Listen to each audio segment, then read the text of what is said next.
Dendam memanggil dari gelap hutan, mantra kuno jadi penuntun jalan. Tapi bayangmu hadir tenangkan jiwa. Haruskah ku tebus atau ku relakan cinta? ইন্দোনেশিয়ার একটি গ্রাম করং সেতান। প্রাকৃতিক সৌন্দর্যের এই লীলাভূমি শান্তির নির্মনে হলেও এখানকার মানুষরা মোটেও ভালো নেই, কেননা এখানে রক্ষকই ভক্ষক।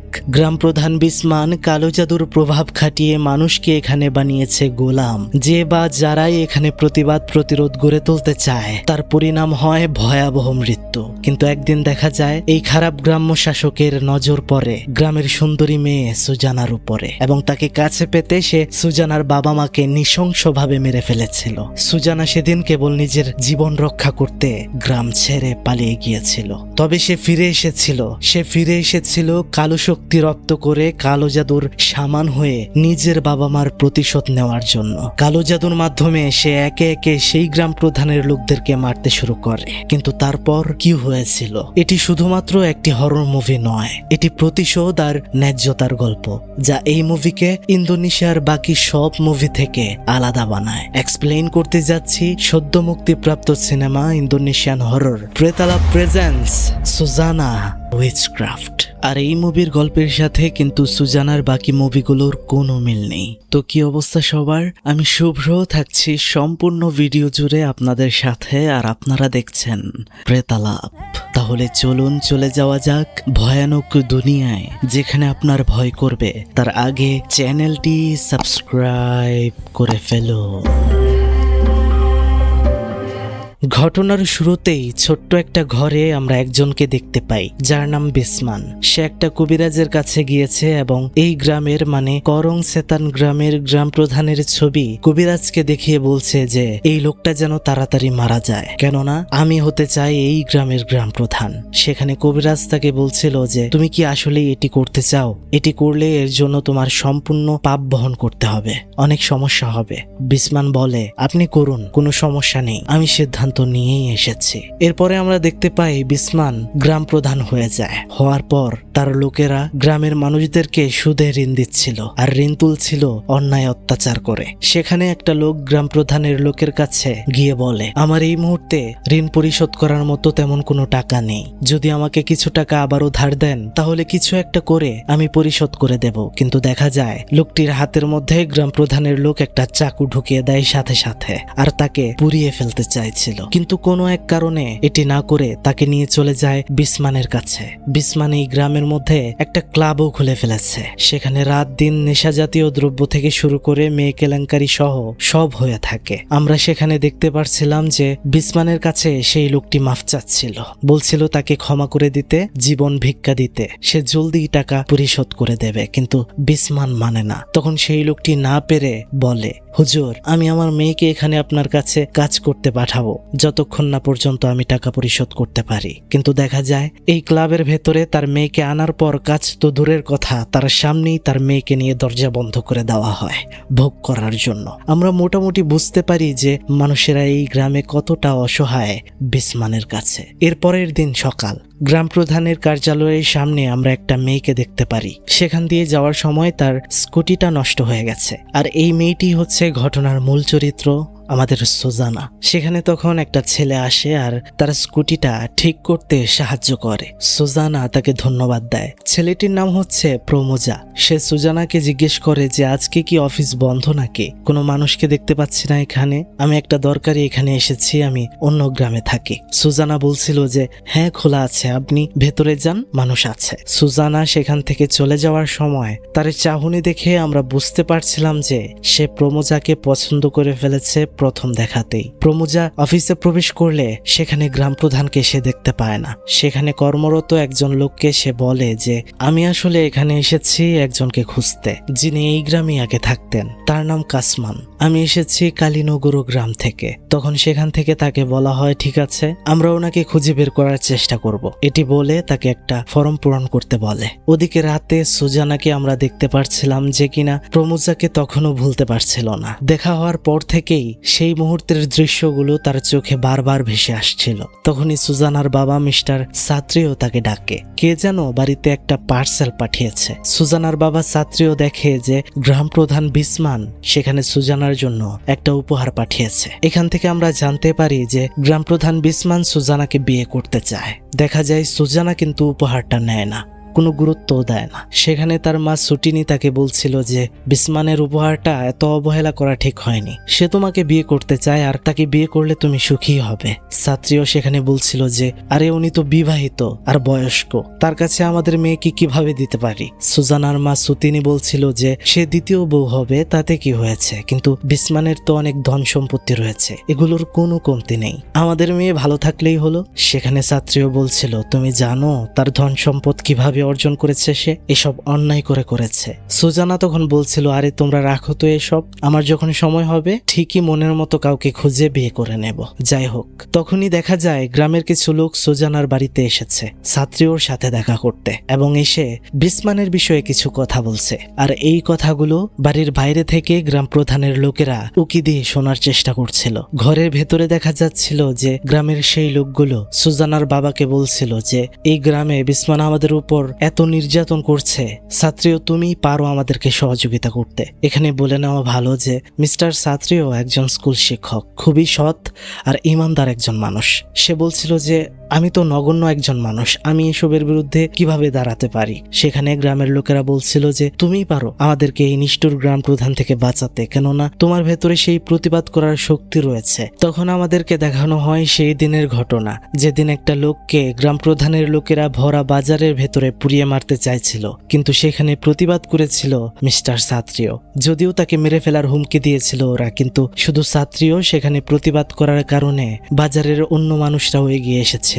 সেই কারণে সেই লোকটিকে সেদিন ওরা কিছুই করতে পারেনি। তো এখানে গ্রামের লোকেরা মিস্টার সাত্রিওকে এটাই বলছিল যে তোমার ভেতরে সেই শক্তিটা রয়েছে, আমরা চাই সামনের নির্বাচনে বিসমানের বিপক্ষে তুমি নেতৃত্ব দাও। এই মানুষগুলো চলে যাওয়ার পর আমরা দেখতে পাই সুজানা তার বাবাকে মানা করে দেয়, বলে তোমার এত বীর হওয়ার দরকার নেই, তুমি জানো ওই লোকটা খারাপ, তোমার সাথে সাথে আমাদের পরিবারের অনেকটা ক্ষতি করে দেবে সে। তখন তার বাবা সাত্রিও বলছিল যে আমি নয়তো অন্য কেউ, কাউকে না কাউকে তো এই অন্যায়ের বিরুদ্ধে দাঁড়াতেই হবে, যদি কেউ না দাঁড়ায় তাহলে এই গ্রামের মানুষ কোনোদিন শান্তি পাবে না। সুতিনি তাকে বোঝানোর চেষ্টা করে যে তুমি সুজানার কথা মানো, বিসমানের বিরুদ্ধে যেও না, এতে আমাদের ক্ষতি হবে, কিন্তু সাত্রিও তার কথাতেই অটুট। তো এরপর আমরা দেখতে পারি যে গ্রাম প্রধান বিসমানের কাছে তার বিশ্বস্ত 3 জন গুন্ডা যারা সুজানার বাড়িতে আড়ি পেতেছিল তারা এসে বিসমানকে সবকিছু বলে দেয় যে সুজানার বাবা সাত্রিও আর গ্রামের লোকেরা আপনার বিরুদ্ধে নেতৃত্ব দেওয়ার জন্য প্ল্যান করছে। তো এখানে এই 3 জন গুন্ডার সাথে আপনাদেরকে পরিচয় করিয়ে নেওয়া যাক। একজন হচ্ছে বান্টেন, আর এটি লাও, অন্যজন হচ্ছে কাউই। তো বিসমানকে তারা আরো বলছিল যে সাত্রিও আরো বড় পরিকল্পনা করছে, সে আমাদের করা অনৈতিক কাজগুলোর কথা শহরের পুলিশকে কমপ্লেন করতে যাচ্ছে, যেই সাহসটা আগে গ্রামের কেউ করেনি। তো এইসব শুনে তো দেখতে পাচ্ছিলাম যে বিসমান অনেকটা রেগে যায়, আর এটার একটা বিহিত করার জন্য সে চলে যায় একজন কবিরাজের কাছে, তার নাম লেসাস, যে তাকে এই গ্রামের গ্রাম প্রধানও বানিয়েছিল। এবার দেখা যাচ্ছিল সেই কবিরাজ একটা মুরগি কেটে সেটার রক্তে মুখ ভিজিয়ে নিচ্ছিল। আর অবশ্যই বিসমান এবার সুজানার বাবা সাত্রিওর উপরে মরণ বাণ মারতে চলেছে। দেখা যায় কবিরাজ সাত্রিওর ছবি নিয়ে সেখানে মন্ত্র পড়তে শুরু করে আর বিসমানকে মুরগির রক্ত খেতে দেয়। একটা চাকু নিয়ে সাত্রিওর ছবির উপরে গেঁথে দেয়, আর এই বাণ মারার বিনিময়ে কবিরাজকে বিসমান অনেকগুলো টাকা দেয়। এবার আমরা দেখতে পারছিলাম হঠাৎ করেই মাঝরাতে সাত্রিও অদ্ভুতভাবে উঠে যায়, তার সাথে সাথেই একটা আগুনের গোলা একদমই সুজানাদের বাড়িতে গিয়ে পড়ে। একটা বিকট শব্দে সুতিনি আর সুজানার ঘুম ভেঙে যায়। তারা বের হয়ে দেখতে পারে তাদের পোষা বিড়ালটা পুরো ঝলসে একদমই শেষ হয়ে গেছে। সুজানা বাথরুমের দিকে গিয়ে দেখতে পারে তার বাবা সাত্রিও শরীরের মধ্যে পানি ঢালছে, তার নাকি গরম লাগছে, গরমে শরীরটা পুড়ে যাচ্ছে। তখন আমরা দেখতে পাচ্ছিলাম সাত্রিওর হাত পা সহ সব আগুনে ফুসকা পড়ার মতো হয়ে যায়। সাত্রিও তো চিৎকার করছে। সুজানা তার বাবার কাছে যেতে চায়, কিন্তু সুতিনি আটকে ধরে, বলতে থাকে কাছে যেও না, এটা কোনো সাধারণ রোগ নয়, এটা কালো জাদুর প্রভাব। আর দেখতে দেখতেই হাত পা থেকে রক্ত ঝরতে শুরু করে। সাথে সাথে ভেতর থেকে ইল মাছের মতো কোনো এক প্রাণী ভয়ানকভাবে বের হয়ে আসে, আর সেখানেই কাতরাতে কাতরাতে মিস্টার সাত্রিও শেষ হয়ে যায়। সেই খুশিতে আমরা দেখতে পারছিলাম ক্লাবে গিয়ে বিসমান মস্তি করছিল। সেখানে কাউই গিয়ে বলে যে বস, আপনার স্ত্রী শ্রীমতী তো সুজানাদের বাড়িতে গিয়েছে সুজানার কাছে। বিসমান তখন বলে ওঠে, তোমরা কেন তাকে আটকালে না? সে কেন গেল সেখানে? শীঘ্রই গিয়ে তাকে আটকাও। সে জানে যে আমি সাত্রিওকে কালো জাদু করেছি। এটা কোনোভাবে যদি সুজানাকে সে বলে দেয় তাহলে সুজানা আমাকে কোনোদিন বিয়ে করবে না। যেই কথা সেই কাজ। দেখা যায় তারা তিনজন সুজানার বাড়িতে রওনা হয়েছে মোটরসাইকেলে করে। ওদিকে আমরা দেখতে পাচ্ছিলাম যে শ্রীমতী সুজানাকে বলছিল, দেখো আমি এখানে এসেছি কিছু কথা বলার জন্য, নয়তো আমি মরে গিয়েও শান্তি পাবো না। আমি জানি পাপীর সাথে থাকাও পাপ, কিন্তু তাও আমি তোমাকে বলতে এসেছি, এই গ্রামের যে গ্রাম প্রধান ছিল বিসমান কালো জাদুর মাধ্যমে তাকে মেরে তার জায়গায় বসেছে। আর তোমার বাবা তার বিরুদ্ধে যেতে চেয়েছিল, এটা নিশ্চয়ই তুমি জানো। আর এই কারণে তোমার বাবাকেও সে কালো জাদু করে শেষ করেছে। এখন এটা শুনে তো বাকরুদ্ধ হয়ে যায় সুজানা। তার তো ঠিক এই ভয়টাই ছিল। ঠিক তখনই সেখানে উপস্থিত হয় বিসমানের চেলারা আর বলে, শ্রীমতী ম্যাডাম, বিসমান আপনাকে এখান থেকে নিয়ে যেতে বলেছে। শ্রীমতী বলছিল, তোমাদের বসকে গিয়ে বলো আমি আপাতত এখান থেকে কোনো জায়গায় যাচ্ছি না। তখন কাউই বলে, আচ্ছা ঠিক আছে, আপনি এখানে থাকুন, কিন্তু আমরাও এখানে থাকবো। এই কথা শুনে শ্রীমতী অনেকটা রেগে যায়। বান্টেন গিয়ে সেখান থেকে জোর করে শ্রীমতীকে নিয়ে আসতে যাচ্ছিল, কিন্তু এবার তো শ্রীমতী আরো রেগে যায়। সে বলতে শুরু করে, তোর সাহস তো কম না, তুই আমার হাত ধরে টানার সাহস কি করে পাস? এটা বলে চড় দিতে শুরু করে। কিন্তু দেখা যায় বান্টেন তখন রেগে যায় আর তাকে ধাক্কা মারলে শ্রীমতী পেছনে দেয়ালে গিয়ে আছড়ে পড়ে। কিন্তু দেখা যায় সেখানে দেয়ালে থাকা তার কাঁটাটা শ্রীমতীর মাথায় বিঁধে যায় আর তার সেখানেই মৃত্যু হয়। এবার আমরা দেখতে পারছিলাম সুজানা এইসব দেখে সে পেছনের দরজা দিয়ে পালাতে শুরু করে। তারাও পেছন নিচ্ছিল।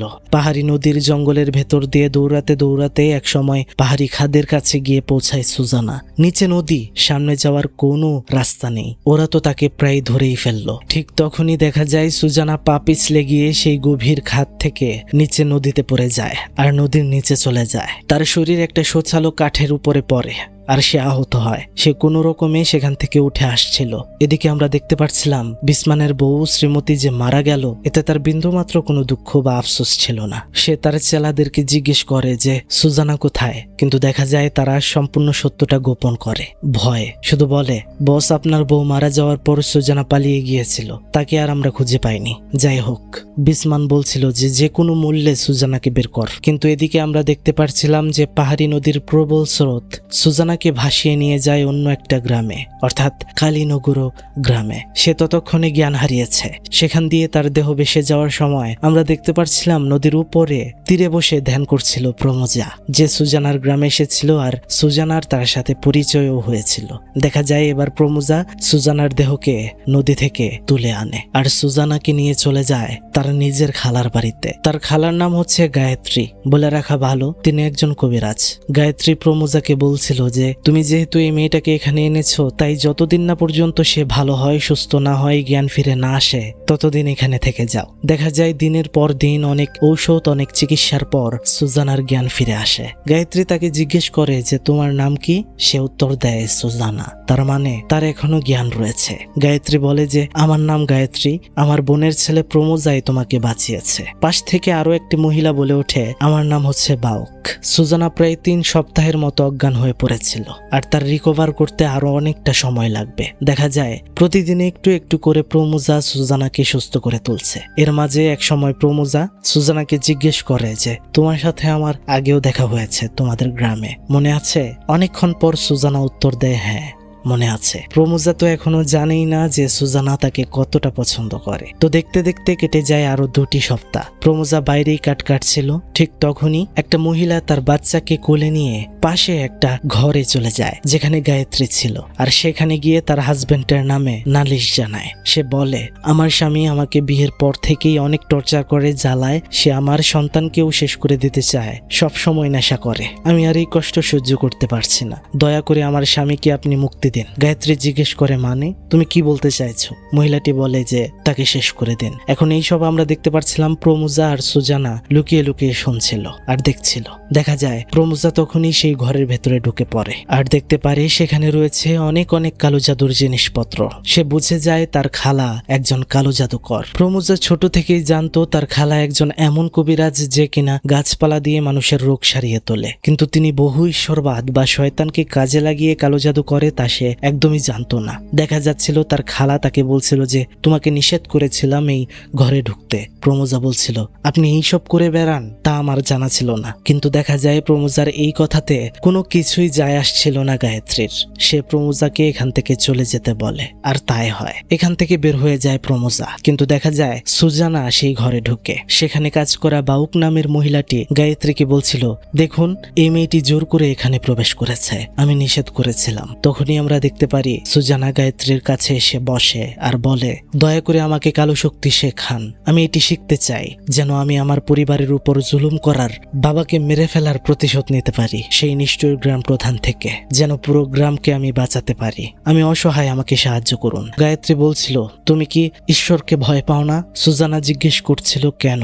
গায়ত্রী বলছিল, যদি তুমি এই শক্তির সাধন শুরু করো তাহলে কিন্তু পরকালে তোমার জন্য নরকের দরজা খোলা থাকবে। দেখা যাচ্ছিল এই কথা শোনার পর সুজানা বলে যে, ম্যাডাম, আমার জন্য পরকালের নরক সেই গ্রামের মধ্যেই রয়েছে যেখান থেকে আমি এসেছি। এই কাজ যদি আমাকে নরকেও নিয়ে যায় তাও আমি এটি শিখতে চাই। আমি আমার সর্বোচ্চ শক্তি দিয়ে চেষ্টা করব। তখন দেখা যায় গায়ত্রী তাকে বলে যে, আমিও এটি তোমাকে শেখাতে চাই। আমি অনেক দিন ধরেই এমন একজনকে খুঁজছিলাম যাকে আমার উত্তরাধিকারী হিসেবে আমি গড়ে তুলতে পারবো। আমি যে অর্জন করেছি তা শেখাতে পারবো। আমি মনে করি তোমার ভেতরে সেই শক্তিটাও আছে। আমি চেয়েছিলাম আমার বোনের ছেলে প্রমুজাকে এই জিনিসটা শেখাতে, কিন্তু সে অত্যন্ত ভালো মানুষ। সে ঈশ্বরের রাস্তা থেকে একদমই বিমুখ হতে চায় না। আমিও তাকে কখনোই জোর করিনি। তখনই বন্ধুরা এখানে গল্পের একটি টুইস্ট আসে। গায়ত্রী বলে যে, তোমার ভেতরে অবশ্যই কোনো শক্তি লুকিয়ে আছে, যে কারণে এই কালো শক্তি রপ্ত করার জন্য তুমি যথেষ্ট।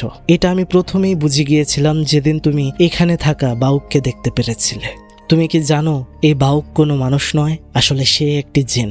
আমার আনুগত্য করে। তাকে তুমিই একমাত্র দেখতে পেরেছো, প্রমোজা বা অন্য কেউ তাকে দেখতে পারে না। তোমার এই শক্তি রপ্ত করার জন্য অনেক কঠিন পরিস্থিতির মধ্য দিয়ে যেতে হবে। শ্বেত উপবাস পালন করতে হবে 7 দিন 7 রাত ধরে। সেই সময়টাতে তোমাকে দাঁড়িয়েই থাকতে হবে, বসা যাবে না, ঘুমানোও যাবে না। উপবাসের পর দক্ষিণ সাগরে গিয়ে স্নান করতে হবে। ক্রমাগত বহু ঈশ্বরবাদের পূজা করতে হবে। একা একা গভীর রাতে গুহার ভেতরে ধ্যান করতে হবে টানা 40 দিন, যেন তুমি তোমার কাঙ্ক্ষিত শক্তি অর্জন করতে পারো। আমরা দেখতে পাচ্ছিলাম সেই সব শর্তই ধীরে ধীরে পালন করছিল সুজানা, কিন্তু শেষে সে যখন গুহার ভেতরে ধ্যান করছিল সেখান থেকে আমরা দেখতে পাচ্ছিলাম যে বের হয়ে আসছিল ভয়ঙ্কর ভয়ঙ্কর কিছু জিন। তারা সেখানে এসেছিল সুজানার সাধনা ভঙ্গ করার জন্য। কিন্তু দেখা যায় ঠিক সুজানার মতোই আরো একটা জিন তখন তার কাছে আসে, যেটি অন্য জিনগুলোকে সেখান থেকে তাড়িয়ে দেয়। অর্থাৎ তার সাধনা পূর্ণ হয়েছে। তার মতো দেখতে জিন এখন সব সময় তার কাছেই থাকবে, সব সময় তার আদেশ পালন করবে। দেখা যায় সেই জিন তাকে একটি ছোট তরবারি দেয়, যেটা দিয়ে সে কালো জাদু করতে পারবে। যাই হোক, এরপর আমরা দেখতে পারি প্রমোজা আবারও গিয়েছে গ্রাম প্রধানের সাথে দেখা করার জন্য এবং বলছে, সালাম নেবেন হুজুর, আমি একজনকে খুঁজছি, তার নাম কাসমান। সে অনেকদিন আগে এই গ্রামে থাকতো। বিসমান বলছিল যে, সে কে হয় তোমার? প্রমোজা বলে যে, তিনি আমার বাবা। আসলে আমার কাছে ওনার কোনো ছবি নেই, শুধু মায়ের ছবিটা রয়েছে। আমার মা মারা গিয়েছে। এটা বলে সে ছবিটা দেখায়। দেখতে পারছিলাম বিসমান সেখানে বলছিল, তোমার বাবা ছিলেন একজন প্রতারক আর খারাপ মানুষ। সে একটা মহিলাকে গর্ভবতী করে পালিয়ে গিয়েছিল। প্রমোজা তখন জিজ্ঞেস করে যে, হুজুর দয়া করে আমাকে বলুন তিনি কোথায় থাকেন। যতই হোক তিনি তো আমার বাবা। বিসমান বলে, তিনি মারা গেছে। দেখা যাচ্ছিল বিসমান অনেকটা বিরক্ত।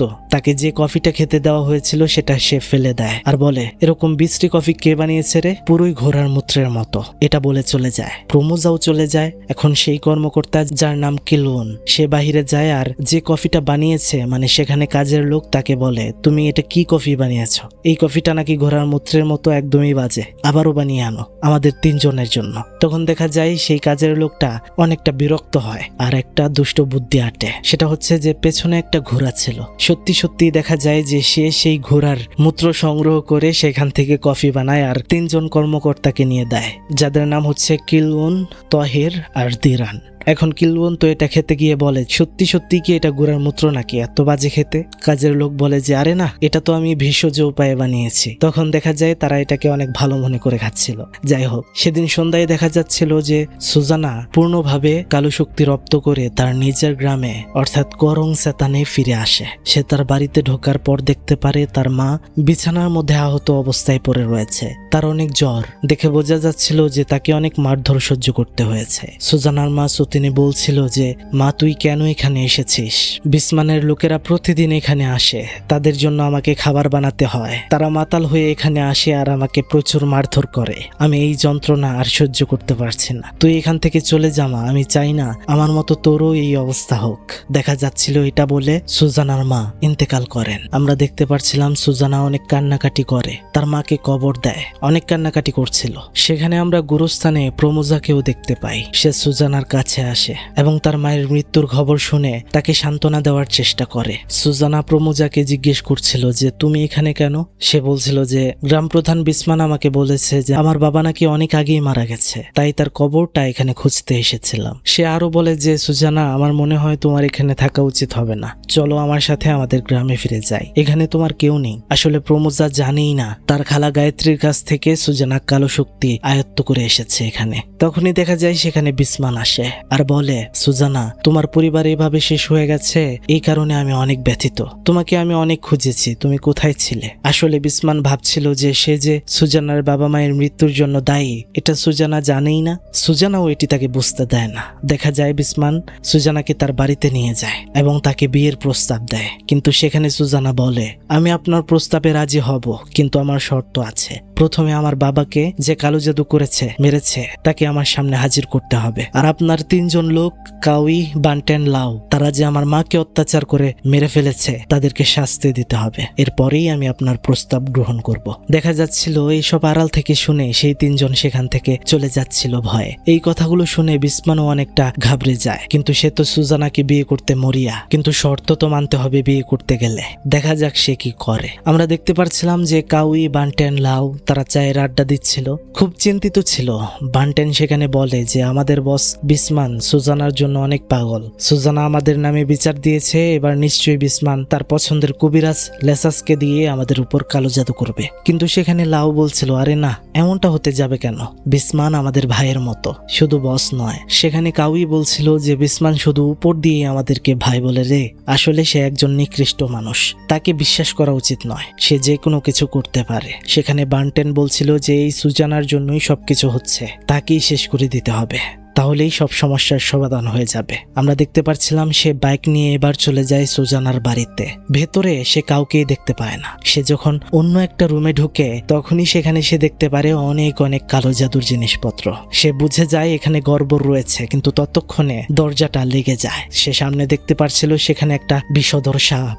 অন্যদিকে আমরা দেখতে পাচ্ছিলাম সুজানাকে, যে কিনা বাড়ির বাহির থেকে বসে বান্টেনের উপর কালো জাদু করছিল। বান্টেন তো ভয়ে দরজা ভেঙে কোনো রকমে সেখান থেকে চলে যাচ্ছিল। সে বাইক চালু দেওয়ার সময় দেখতে পারে তার হাতে চাবি না, সাপ রয়েছে। সে কোনো রকমে সেখান থেকে বেঁচে রাস্তা দিয়ে আসার সময় একটা গাড়ি দেখতে পায়। সেই গাড়ির ভেতরে উঠে গাড়ি চালিয়ে সেখান থেকে চলে যেতে চাইছিল, কিন্তু আমরা দেখতে পাচ্ছিলাম তার প্যান্টের ভেতর দিয়ে সাপ প্রবেশ করে আর তার 2 পায়ের মাঝখানে অসংখ্যবার কামড় দিতে শুরু করে। দেখা যাচ্ছিল সেই ব্যথায় নিয়ন্ত্রণ হারিয়ে ফেলে বান্টেন এবং গাড়িটা সেখানেই উল্টে যায়। সে মারা যায় না, তবে অনেকটা আহত হয়। সে যখনই গাড়ি থেকে কোনো রকমে বের হয় সেখানেই তখন গাড়িটা ব্লাস্ট হয় আর তার শরীরে আগুন লেগে যায়, শরীর পুড়তে শুরু করে। একটু সামনে মাটিতে পানি জমেছিল, আগুন নিভাতে সে কোনো রকমে সেখানে গড়াগড়ি খায়, কিন্তু লাভ হয় না। বিসমানের কাছে খবর গেলে সে হাসপাতালে যায়, যেখানে বান্টেনকে বেডে শুয়ে রাখা হয়েছে। তার এতটাই ভয়াবহ অবস্থা হয়ে গেছে যে তার শরীর পুরোপুরি ব্যান্ডেজ দিয়ে লাগানো, সে শরীর নাড়াতে পারছিল না। এত ব্যথা, এত কষ্ট সে নিতেই পারছিল না, শুধু বলছিল, দয়া করে আমাকে মুক্তি দিন বস, আমি এই কষ্ট সহ্য করতে পারছি না, আমাকে মুক্তি দিন।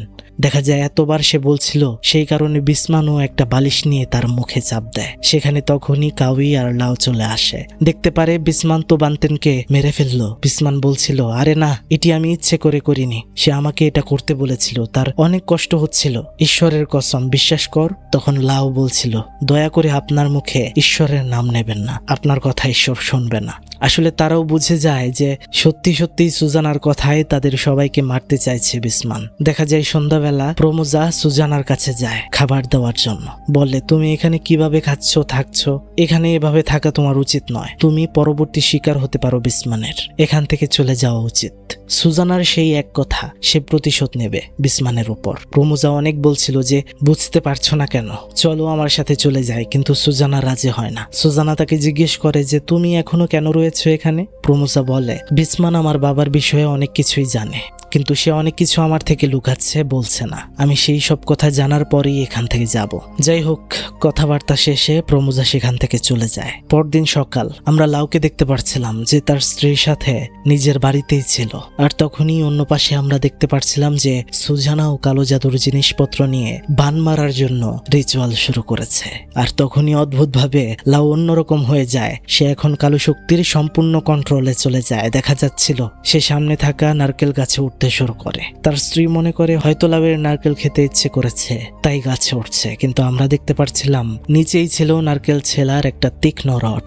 দেখা যায় তখনই সেই নারিকেল গাছের উপর থেকে লাউ নিচে পড়ে যায়, আর নিচে সেই রডের উপরে পড়ে যায়, আর তার একটা পাতো জঘন্যভাবে ভেঙে যায়। কি ভয়াবহ অবস্থা! কিন্তু সে মারা যায় না, তাকে হসপিটালে ভর্তি করা হয়। বিসমান সেখানে গিয়ে দেখে লাউয়ের এই অবস্থা। সেখানে কাউই বলছিল, বিসমান আপনি কেন এখানে এসেছেন? এক নারীর মোহে পড়ে আপনি আমাদেরকে শেষ করে দিচ্ছেন। সেদিন বান্টেনকে আর এখন লাউকে কালো জাদু করেছেন, বুঝতে পারছি আমরা। বিসমান সেখানে বলছিল যে বিশ্বাস কর কাউই, আমি তোদের উপর রেগে আছি, কিন্তু আমি কোনোভাবেই তোদের কালো জাদু করিনি, এটা আমি করতে পারি না। কিন্তু দেখা যায় কাউই এটা বিশ্বাস করে না। সে সেখান থেকে বের হয়ে কিছু দলবল নিয়ে চলে যায় বিসমানের প্রিয় কালো জাদুর কবিরাজ লেসাসের বাড়িতে। আর বাড়িতে গিয়ে সম্পূর্ণ আগুন ধরিয়ে দেয়। তাও দেখা যায় লেসাস কবিরাজের তেমন কিছুই হয় না। তখন একজন কাউইকে বলে যে আমি শুনেছি এই কবিরাজের সুরক্ষা তার পায়ের বৃদ্ধা আঙ্গুলটাতে রয়েছে, এটা না কেটে ফেললে সে মরবে না। তখন দেখা যায় কাউই সেই কবিরাজের বুড়ো আঙ্গুলটা কেটে ফেলে আর তাকে সেখানেই আগুন জ্বালিয়ে শেষ করে দেয়। এই কাণ্ড ঘটিয়ে সে হসপিটালে বিসমানের কাছে এসে বলে, হ্যাঁ, আপনি আর কিছুই করতে পারবেন না। আপনার ডান হাত প্রিয় কবিরাজ লেসাস, যে কিনা আপনাকে কালো জাদু করে দেয়, তাকে শেষ করে এখানে এসেছে। বিসমান তখন বলছিল, কি করলি তুই বোকা? তুই কেন এটা করলি? তুই এখনো বুঝতে পারছিস না আমি এটা করিনি? আমি এতটা বোকা নই যে আমার লোকদের উপরেই আমি এসব করব। তখনই দেখা যায় লাউয়ের অসম্ভব মাথা যন্ত্রণা শুরু হয়। সে চিৎকার করছিল, তারা তো বুঝতেই পারছিল না যে তারা কি করবে। তখনই দেখা যায় সবার সামনেই লাউয়ের কান থেকে একটা ইল মাছের মতো কোনো একটা প্রাণী বের হতে শুরু করে, আর সেখানেই লাউয়ের মৃত্যু হয়। বিসমান কাউইকে বলে, যদি আমি তোদের উপর কালো জাদু করি, তুই তো কবিরাজ মেরে ফেলেছিস, তাহলে এটা কি করেছে? কাউইও এখন বুঝতে পারে যে এখানে অন্য কোনো ঘটনা রয়েছে, কিন্তু কে এটা করছে? দেখা যাচ্ছিল গ্রাম প্রধানের সাথে প্রমোজা সেখানে আবারও দেখা করতে যায়। কাউই বিসমানকে সেখানে বলছিল যে তার মনে হচ্ছে এটা সুজানা কারো মাধ্যমে কালো জাদু করাচ্ছে, কারণ সুজানা জানে তার বাবা মাকে আমরাই শেষ করেছি। দেখা যাচ্ছিল এই সব কথাই শুনছিল প্রমোজা। বিসমান তখন তার অফিসের 3 কর্মকর্তা কিলুন, তহির আর দিরানকে হুকুম দেয় তারা যেন সব সময় সুজানার বাড়ি পাহারা দেয়, যেন এটা বের করার চেষ্টা করে যে সুজানা কাকে দিয়ে কালো জাদু করাচ্ছে। যদি তারা এটা বের করতে পারে তাহলে তাদের বেতন 3 গুণ বেশি বাড়িয়ে দেওয়া হবে। এখন তারা তো এটা শুনে অনেক খুশি হয়ে যায়। বিসমান প্রমোজাকে ডেকে বলে, এই ছেলে, তুমি আবার কেন এখানে এসেছো? সে বলে, আপনি যদি আমার বাবার বিষয়ে আরো কিছু জেনে থাকেন তাহলে বলেন না প্লিজ। বিসমান বলে, এক কথা বারবার বলতে পারবো না, তোমার বাবা মারা গেছে, এছাড়া আর আমি কিছু জানি না। সেদিন রাতে আমরা দেখতে পাচ্ছিলাম প্রমোজা লুকিয়ে লুকিয়ে সুজানার কাছে যায় আর বলে, বিসমান কিন্তু তোমাকে সন্দেহ করছে যে তুমি নাকি কাউকে দিয়ে কালো জাদু করাচ্ছ তাদের লোকদের উপর। যত দিন যাচ্ছে তোমার এখানে থাকা সমস্যা হয়ে যাচ্ছে, বিপদ হবে। সুজানা বলছিল যে যা ইচ্ছে করুক, আমার কোনো সমস্যা নেই, আমি তাদের উপর প্রতিশোধ নেবই। ঠিক তখনই দেখা যায় অন্য একটা ঘর থেকে কাকের ডাক আসছে। সেই ডাক শুনে প্রমোজা সেই ঘরে গিয়ে দেখতে পারে সেখানে কালো জাদুর জিনিসপত্র। এবার সে তো বুঝে যায় যে সুজানা নিজেও এই কালো শক্তি রপ্ত করেছে তার খালা থেকে। সে বলতে থাকে যে এটা কি তুমি ঠিক করলে? তোমার এটা কেন করতে হলো? আমি জানি তুমি এটা গায়ত্রী খালার থেকে শিখেছো, কিন্তু এটা কেন করলে? সুজানা বলে, আমার এটা শিখতে হয়েছে প্রতিশোধের জন্য। প্রমোজা বলছিল, এটা কোনো রাস্তা হতে পারে না। তুমি যদি ঈশ্বরের কাছে চাইতে তাহলে তিনিই বিচার করতেন, কিন্তু তুমি তো নরকের রাস্তা বেছে নিচ্ছ। দেখো, তুমি এরকম মেয়ে নও, তুমি ভালো, তুমি ফিরে আসো। সুজানা বলছিল, দেখো আমি ঈশ্বরকে এখনো বিশ্বাস করি, কিন্তু এতদিন তিনি আমার কোনো কাজেই আসেননি। অনেক দোয়া করেছি, অনেক কিছুই করেছি, কিন্তু আমার বিচার আমি পাইনি। যারা আমার পৃথিবী ছিল, আমার মা বাবা, তাদেরকে যারা মেরেছে তাদের প্রতিশোধ নেওয়ার জন্য আমার এই রাস্তাটাই ভালো মনে হয়। পরকালে আমি নরকে থাকলেও এই পৃথিবীতে আমি নরকের মধ্যেই রয়েছি, কেননা আমি এখনো প্রতিশোধ নিতে পারিনি। ঠিক তখনই বাইরে থেকে আওয়াজ। তিনজনের একজন কর্মকর্তা দিরান সুজানার বাড়িতে এসেছে দেখার জন্য, কেননা তার মনে হচ্ছে বাড়ির ভেতরে কেউ একজন রয়েছে। সে তখন বাড়িটা তল্লাশি করছিল। তখনই সেও দেখে ফেলে পানের বাটার নিচে কালো জাদুর জিনিসপত্র লুকানো। সে তো বুঝে যায় যে সুজানা নিজেই কালো জাদু করছে। সে ভয়ে ভয়ে কোনো রকমে সেখান থেকে বের হয়ে চলে যায়। প্রমোজা এতক্ষণ লুকিয়েছিল। সে বের হয়ে সুজানাকে বলে যে এখন যে সে জেনে গেল, সে তো গিয়ে বিসমানকে সত্য কথাটা বলে দেবে। তখন সুজানা তখন হেসে হেসে বলে যে তুমি চিন্তা করো না, সে কিছুই বলতে পারবে না। দেখা যায় দিরান তহির আর কিলবনকে গিয়ে বলে যে আমি জেনে গেছি কালো জাদু কে করছে। এটা বলে সে আর তাদের কিছুই বলে না। সে দৌড়ে বিসমানের কাছে যেতে শুরু করে। অন্যদিকে আমরা দেখতে পারি সুজানা দরজা খুলে দিচ্ছিল প্রমোজাকে এখান থেকে চলে যাওয়ার জন্য, কেননা তার প্রতিশোধ সে নিয়েই ছাড়বে। প্রমোজা সেখান থেকে চলে যাওয়ার সময় তাকে কাউই আর তার লোকেরা অ্যাটাক করে আর তাকে নিয়ে যায় বিসমানের আড্ডাখানায়, ক্লাবে। বিসমান তাকে জিজ্ঞেস করে যে তুমি সুজানার বাড়িতে কি করছিলে? প্রমোজা বলছিল যে আমি তাকে জানাতে গিয়েছিলাম যে তোমরা তার উপর নজরদারি করছো। দেখা যায় সেখানে বিসমান তাকে মার দেয়। সেখানে কর্মকর্তা দিরান বিসমানকে এসে বলতে চাইছিল যে আমি জানি কালো জাদু কি করছে, কিন্তু সুজানার নামটা সে নিতেই পারছিল না, মুখে বারবার আটকে আসছিল। এদিকে দেখা যায় সুযোগ বুঝে সুজানা চলে যায় বিসমানের বাড়িতে। সেখানে বিসমানের ছবি নিয়ে আলাদা একটা রুমে কালো জাদু শুরু করে, বিসমানকে বান মারার চেষ্টা করে। কিন্তু দেখা যায় সেখানে বিসমানও পৌঁছে যায়। বিসমান বাড়িতে পৌঁছানোর পর তার সাথে ঘটতে থাকে অদ্ভুত ঘটনা। হঠাৎ করে কোনো একটা ভয়ানক শক্তি তাকে ছুঁড়ে ফেলে দেয়, কিন্তু তার কিছুই হয় না। কিন্তু এদিকে সুজানাকেও কোনো একটা শক্তি আক্রমণ করেছে। তার ভেতর থেকে রক্ত বের হচ্ছিল। সেই শব্দ পেয়ে বিসমান সেখানে গিয়ে দেখতে পারে সুজানাই এখানে কালো জাদু করছিল তার বিরুদ্ধে। যা বোঝার বিসমান বুঝে যায়। সুজানার জ্ঞান ফিরে আসলে সে দেখতে পারে সে বিছানার মধ্যে বেঁধে রাখা অবস্থায়। বিসমান তাকে বলছিল যে তাহলে তুমি দীর্ঘ কয়েক মাস এই গ্রামের বাহিরে ছিলে, এই কারণে কালো জাদু চর্চা শিখে তারপর এখানে প্রতিশোধ নিতে এসেছো। ভালো ভালো, তবে জেনে রাখো আমি কোনোদিন কালো জাদু চর্চা করিনি বা কালো জাদু শক্তি শিখেওনি। তবে আশেপাশে আরো কয়েকটা গ্রাম পর্যন্ত আমার অনেক শামানদের সাথে পরিচয় রয়েছে, আর তাদের মধ্যে কেউ একজন আমার আত্মাকে প্রোটেক্ট করে। এত সহজে আমি মারা যাব না। যাই হোক, এত কিছুর কি প্রয়োজন? পুরনো শত্রুতা ভুলে যাও, আমাকে বিয়ে করতে রাজি হও। সুজানা তাকে বলছিল যে তোমার তিনজন লোক যারা আমার মাকে মেরেছে তার মধ্যে একজন এখনো জীবিত রয়েছে, সে মরা না পর্যন্ত আমি রাজি হব না। তখন দেখা যায় বিসমান সেখান থেকে চলে যায় অন্য একটা কবিরাজের কাছে যে অনেক পাওয়ারফুল, এবং বিসমানকে সেই কবিরাজেই বিপদ আপদ থেকে সংরক্ষিত করে এসেছে অনেক দিন। সেখানে সে সুজানার ছবি দেয় আর বলে এই মেয়েকে আমি বিয়ে করতে চাই, কিন্তু সে তার সুস্থ মস্তিষ্কে কখনোই আমাকে মেনে নেবে না। তাকে এমন কিছু করো যেন সে সবকিছুই ভুলে যায়, শুধু আমার আনুগত্য করে, আমি যা করি তাই শুনে। তখন আমরা দেখতে পারছিলাম কবিরাজ সেটি করতে রাজি হয়। সেখানে আমরা দেখতে পারছিলাম এই কবিরাজ এতটাই খতরনাক যে তার একটা পা ছিল একদম ঘোড়ার মতো। হয়তো কোনোভাবে পা নষ্ট হওয়ার পর সে ঘোড়ার পা লাগিয়েছে। যাই হোক, বিসমান যখন বাড়িতে আসে সুজানার কাছে যায়। কর্মকর্তা কিলবন দরজার উপাস থেকে উকি দিয়ে ভেতরে দেখছিল যে সুজানা তার সাথে আর কোনো খারাপ আচরণ করছে না। সে আজকে তার কথা শুনছে, কেমন যেন অন্যরকম হয়ে গেছে। কিলবন বুঝে যায় যে বিষয়টার মধ্যে কোনো ঘটকা রয়েছে। সুজানা আগের মতো নেই। এরপরে আমরা দেখতে পারি বিসমান একটি রুমে গিয়েছে যেখানে সে আটকে রেখেছিল প্রমোজাকে। সেখানে গিয়ে সে বলে যে তুমি সত্যি করে বলো তো যে তুমি এই গ্রামে আবারও কেন ফিরে এসেছো? প্রমোজা বলে বিশ্বাস করুন অন্য কোনো কারণ নেই, আমি এসেছি আমার বাবার খোঁজ নিতে। বিসমান তখন বলে যে আমি তোমার বাবার খোঁজ দেব যদি তুমি আমাকে কয়েকটা সত্যি প্রশ্নের উত্তর দাও। তুমি কি সুজানাকে ভালোবাসো? এটা আমার জানতে হবে, কেননা আমি খুব শীঘ্রই তাকে বিয়ে করতে যাচ্ছি। দেখা যায় এই কথা শুনে প্রমোজা একদমই রেগে যায়, বলে এটা কোনোভাবেই সম্ভব না, এটা আমি হতে দেব না, সুজানা রাজি হবে না। কিন্তু তারা ঘরের বাইরে বের হলে দেখা যায় সেখানে সুজানা ঘর ঝাড়ু দিচ্ছিল, যেখানে বিসমানের সমস্ত কথাই মেনে নিচ্ছিল সুজানা, তার কথা মতোই চলছিল। প্রমোজা এটা দেখে তো অবাক হয়ে যায়। সে বিসমানকে বলতে থাকে যে তুই নিশ্চয়ই তার সাথে এমন কিছু করেছিস যে সে অন্যরকম হয়ে গেছে। সে বিসমানকে মারতে চেষ্টা করে, কিন্তু কাউই তার লোকদেরকে নিয়ে তাকে ধরে মার দেয়। কিন্তু বিসমান বলে যে তাকে মারতে হবে না, ছেড়ে দে, তার গ্রামে পৌঁছে দেওয়ার ব্যবস্থা কর। যাই হোক, সন্ধ্যার সময় আমরা দেখতে পাচ্ছিলাম যে প্রমোজা এখনো যায়নি, বরং সে গ্রাম প্রধানের অন্যান্য ভালো কর্মকর্তাদেরকে নিয়ে সুজানাকে কিডন্যাপ করে গাড়ি দিয়ে নিয়ে যায় খালা গায়ত্রীর কাছে ভালো করার জন্য। তখন গায়ত্রী তাকে ঘরের মধ্যে নিয়ে বসায়, মাথার মধ্যে ধরে মন্ত্র পড়তে যাবে, দেখা যায় তখনই সুজানা তাকে ধরে ফেলেছে, মন্ত্র পড়তে দিচ্ছে না। অন্যদিকে দেখা যাচ্ছিল সেই কবিরাজকে যে সুজানাকে একটা পুতুল দিয়ে কন্ট্রোল করছিল। গায়ত্রী সুজানাকে জিজ্ঞেস করে, কে রে তুই?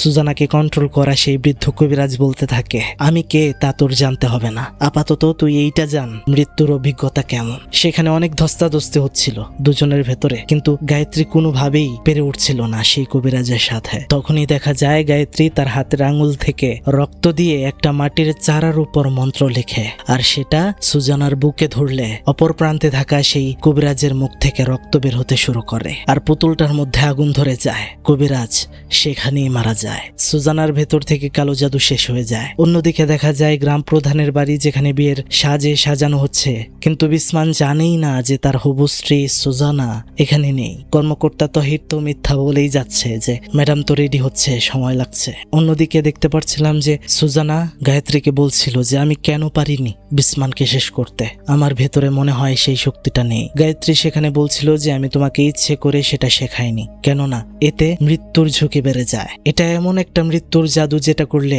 যার জন্য করেছো তার মৃত্যু হবেই, তবে যার উপরে করবে তার বংশ সহ সবাই মারা যাবে। কিন্তু এতে ভয় হচ্ছে যদি তুমি মাঝপথে এই জাদুটা তুলে নিতে চাও তাহলে তুমিও শেষ হয়ে যাবে। সুজানা বলছিল আমার জানা মতে বিসমানের আপন কেউ নেই, বা তার রক্তেরও কেউ বেঁচে নেই, তাই কোনো সমস্যা নেই মনে হয়, আমাকে শেখান। এদিকে আমরা দেখতে পারছিলাম যে জানাজানি হয়ে যায়, সুজানা পালিয়ে গিয়েছে। কাউই গ্রামের সেই সকল মানুষদেরকে জোর করে যাদের কাছে বিসমান টাকা পাও না, এবং সবাইকে বলে যে সুজানাকে যত দ্রুত সম্ভব খুঁজে বের করার জন্য। যদি সারা দিনের ভেতরে খুঁজে না পাওয়া যায় তাহলে সবাইকে শাস্তি দেওয়া হবে। কিন্তু সেখানে দেখা যায় সেই লোকদের ভেতর থেকে প্রমোজা দাঁড়িয়ে উঠেছে, আর সে বলে ওঠে কেউ সুজানাকে খুঁজতে যাবে না, কেউ তোমাদের গোলাম নয়। তখন সবার উদ্দেশ্যে প্রমোজা বলতে থাকে, আপনারা শুনুন, আমি এই গ্রামের কেউ নই, কিন্তু আমি জানি বিসমান কিভাবে আপনাদেরকে ব্যবহার করেছে। সে একজন মুনাফেক, খারাপ লোক। আমি জেনেছি সে আপনাদের ফসলের জমিতে বিষ প্রয়োগ করে তা মেরে ফেলে তারপর সে নিজেই আপনাদেরকে ঋণ দিয়েছে আর বেশি বেশি সুদ নিচ্ছে।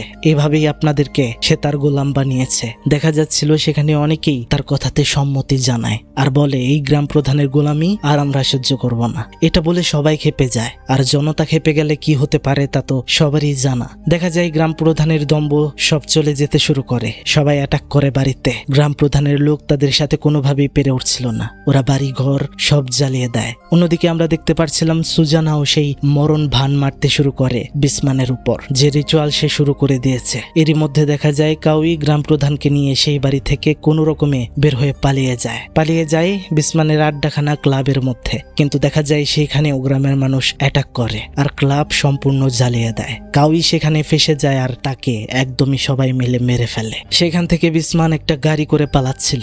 অন্যদিকে তো সুজানা বান মারার কাজ করছেই। তখনই দেখা যায় বিসমানের গাড়ির সামনে হঠাৎ করে লাউয়ের বিভৎস লাশ চলে আসে। এটা দেখে তো সে প্রচুর ভয় পেয়ে যায়, কন্ট্রোল হারিয়ে ফেলে গাড়ির, কিন্তু তেমন কিছু একটা হয় না। সে তো খুশি, এবারের মতো বেঁচে গিয়েছে মনে করছে। কিন্তু এটা ভাবতে ভাবতেই তার সামনে ছিল একটা ট্রাক ভর্তি কাটা গাছ। গাড়ির সাথে সম্পূর্ণ তার গাড়ি ধাক্কা লাগে, গাছগুলো তার গাড়ির ভেতর দিয়ে এপার ওপার হয়ে যায়। বোঝা যায় বিসমান হয়তো মারা গিয়েছে, কিন্তু না, সে মারা যায়নি, তবে সে এমন ভাবে আটকে গিয়েছিল যে বেরো হতে পারছিল না। ইতিমধ্যেই সেখানে পৌঁছায় প্রমোজা। বিসমানের এই অবস্থা দেখে সে বাঁচানোর চেষ্টা চেষ্টা করে কিন্তু পারে না, কারণ কালো জাদুর শেষ পেরেকটা অলরেডি সুজানা মেরে দিয়েছে।